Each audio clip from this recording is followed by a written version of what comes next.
UFC 295 just wrapped up, and boy do I have to say, this might have potentially been the best card of the year, okay? We all went from Sao Paulo, Brazil, last week's card, the worst card of the year, to all of a sudden the absolute best. Amazing fucking card, dude. This card was absolutely phenomenal. A lot of finishes. Every single fight was a banger. And guys, you already know what I'm going to be doing. I will be breaking down each and every single fight, starting from the bottom all the way to the top, giving my thoughts, what I thought of UFC 295. I'm going to say the main event was a bit controversial, you know what I mean? I'm super happy for Alex Pereira, Jamal, but we're going to have to discuss it. But we're going to start with the first fight on the prelims, Jamal Emmers versus Dennis Bazooka. Not much to say here, guys. Jamal Emmers easily gets the job done. He's a pretty good featherweight, you know what I mean? He absolutely obliterated Dennis Bazooka in the first round. Really not much to say, bro, you know what I mean? I think Dennis Bazooka should be cut, with all due respect. Jamal Emmers is the GOAT. The next fight on this card, guys, in the flyweight division, we had Joshua Van taking on Kevin Borras. And man, all I got to say was this was a fun fight, alright? Great action by both men. I'm very impressed with Joshua Van, you know what I mean? He's a prospect to look out for in the flyweight division. Currently 2-0, and I do like Kevin Borras, you know what I mean? He looked really good in this fight. I was very impressed with Joshua Van's, combinations with the boxing, the body shots. Absolutely splendid performance. Guys, I'm going to say it. I think flyweight is honestly one of the best divisions in the UFC, even though it's not very looked at. The next fight, guys, in the bantamweight division, Carl Ho Kang took on John Castaneda. John Castaneda won this fight, guys, 30-27. I had a 2-1 for John Castaneda. It was a fun fight, you know what I mean? I thought Carl Ho Kang won the first round, then Castaneda won the second and the third with his wrestling, got the takedowns. Yeah, fun fight, man. I feel like this was a bit slept on, but I enjoyed it, man. You know what I mean? Not much to say. John Castaneda is decent. Guys, we move on to the last fight on the early prelims between Mark Old Man O'Madsen versus Jared Gordon in the lightweight division. Guys, Jared Gordon gets a first round KO, and all I'm going to say is I'm so fucking happy for my boy Jared Gordon. What a chad this guy is, alright? Loses to Bobby Green by headbutt, which is just crazy, okay? Literally beats Paddy Pimblett and gets completely robbed, okay? I felt so bad for my guy, but it's great to see him get a first round KO. Literally landed one fucking shot on this dude's chin, and this guy goes down like a sack of potatoes, bro. That was crazy to see, bro. This guy dropped to the floor like a fish. Jared Gordon never gets any knockouts in his career, but hey, I'll take him, man. It's great to see Jared Gordon back in the winning column. This guy will forever be known for beating Paddy Pimblett. I don't give a fuck, bro. The first fight on the featured prelims, guys, between Nazim Sadykhov and Slava Klaus Borshev in the lightweight division. Guys, this fight got Fight of the Night honors, and it totally deserved to, okay? This was an absolute battle. Basically, this fight ended up in a draw, and I think it deserved to be a draw. You know, personally, I had Borshev winning rounds 1 and 3, and Nazim Sadykhov possibly getting a 10-8 in the second round, granted for the draw, but still a tremendous fight by both guys, man. This totally deserved to get Fight of the Night. That's all I'm going to say. Guys, Mateusz Rebecki versus Roosevelt Roberts in the lightweight division was the next fight. Mateusz Rebecki gets an easy first round submission win. Rebecki was the biggest favorite on the card, so he had to deliver. He had to win this fight. Roosevelt Roberts took this fight on 4 days notice, so shout out to him, but there was no chance he was winning this fight. Rebecki moves to 3-0 in the UFC. I'm very impressed with this guy, and I hope they give Roosevelt Roberts another chance. I really want to see him, just get a win in the UFC, bro. The next fight on this card, guys, was a women's MMA fight between Lupita Godinez and Tabatha Ricci with the Gyat. Guys, I scored this fight 3 rounds to 0 for Lupita Godinez. Let me know how you scored this fight. But this was an entertaining women's MMA fight, I'm not going to lie. Whoever gave a 30-27 for Tabatha Ricci is smoking crack, bro.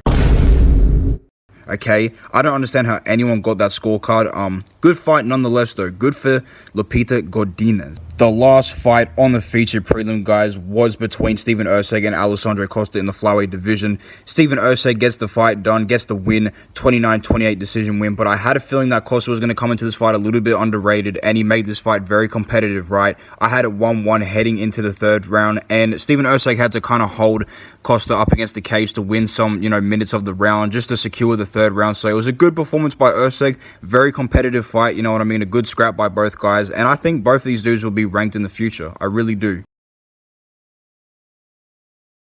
The first fight, guys, on the main card was between Pat Sabatini and Diego Lopez in the featherweight division. Diego Lopez gets a first round TKO win. Absolutely sensational work from Diego Lopez. This guy is a menace at featherweight, alright? Pat Sabatini has no chin. We're talking about a guy who got knocked out by Damon Jackson. Damon Jackson is known for knocking out nobody, which is very concerning, but yeah.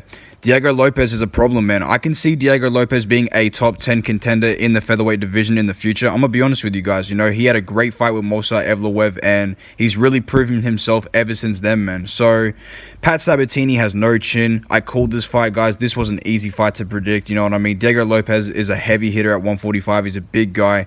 Got the first round TKO, and yeah, not much to say, man. Fair play to Diego Lopez. In the lightweight division, guys, we had Matt Steamroller Favola taking on Benoit God of War Saint-Denis, and holy shit, dude. Benoit Saint-Denis gets a first round head kick knockout, alright? This guy is an absolute beast. He is a nightmare for Islam Makhachev. He's a nightmare for the lightweight division. Let's be honest, guys. This guy's 27 years old. He could definitely be a future champion. But a lot of people in this fight were picking Favola by knockout, and I was 50-50 on this fight. I had Benoit Saint-Denis by decision. I wanted to pick Favola, but I cannot doubt BSD, and I don't think you guys can keep doubting Benoit Saint-Denis anymore with that head kick knockout. Holy shit, bro. Favola started running away from him, got clipped, got dropped with the head kick. Man got put in a pack, he's dead. Rest in peace to Favola. You know, with all due respect, I'm a big fan of both these guys, and it was really sad to see Favola get slept like that. So yeah, Benoit Saint-Denis needs a top 15 opponent, no doubt. You know, I know Favola was in the top 15, but let's give him someone in the top 10. I don't even care, bro. Main event him in France with someone who's in the top 10. I really don't care if he gets the push, bro. I think Benoit Saint-Denis is that good. Classic women's MMA, guys. McKenzie Dern versus Jessica Andrade was the next fight, and this was a great fight. A really fun fight. Basically, we all know, you know, McKenzie Dern, she's a jiu-jitsu world champion, okay? She's a grappling world champion. She's excellent within grappling, and, you know, her being the smartest woman alive, she decides to go in there and strike toe-to-toe with Jessica Andrade, who's known for not being a woman. She's a Chad, okay? She knocks girls out. And McKenzie Dern is just utterly stupid. She costed my undefeated streak. She deserved to get folded like this. Bruh. And there's not much to say, guys. She needs to retire from MMA, make her OnlyFans account. Literally, that's all I'm going to say. Congrats to Jessica Andrade. Super Chad. She is not a woman. Moving on. Guys, in the co-main event, we had Tom Aspinall versus Sergey Pavlovich for the interim heavyweight title.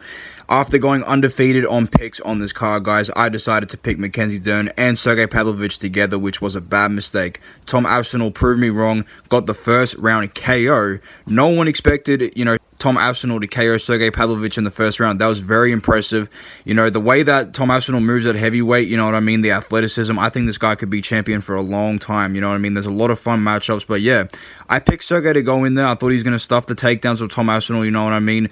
Put those hands on Tom Aspinall and eventually TKO him, but he got dropped like a sack of potatoes, bro, okay? Sergey Pavlovich looked so slow out there, looked like a fridge, was barely moving, and very surprising by Tom Aspinall, you know what I mean? I feel like it's not surprising to a lot of people, but no one expected Tom Aspinall to KO Sergey Pavlovich. Let's be honest, guys. Guys, I don't really have much to say. Congratulations to Tom Aspinall for being the new interim heavyweight champion. I honestly think he's the new heavyweight champion, okay? I don't really care about John Jones. I think Aspinall will be a really good challenge for John Jones. I think that fight needs to happen.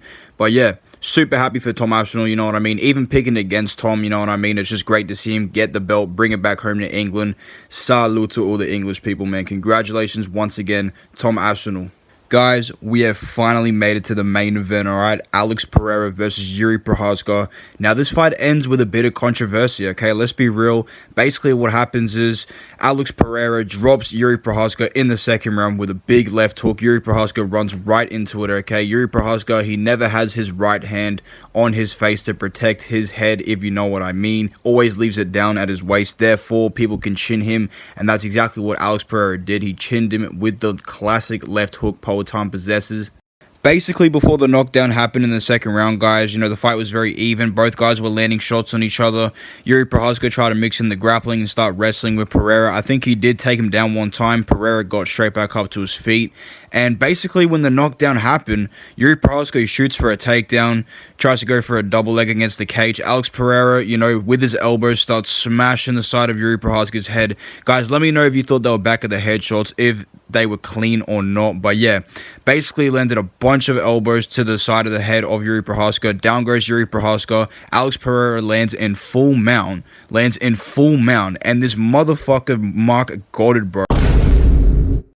Mark No Riz got it, okay? He literally steps in and stops the fight way too early, okay? Congratulations to Alex Pereira. I think it's a deserved win, I really do, but the fight was stopped way too fucking early, okay? Yuri Prochazka is a legit real-life samurai.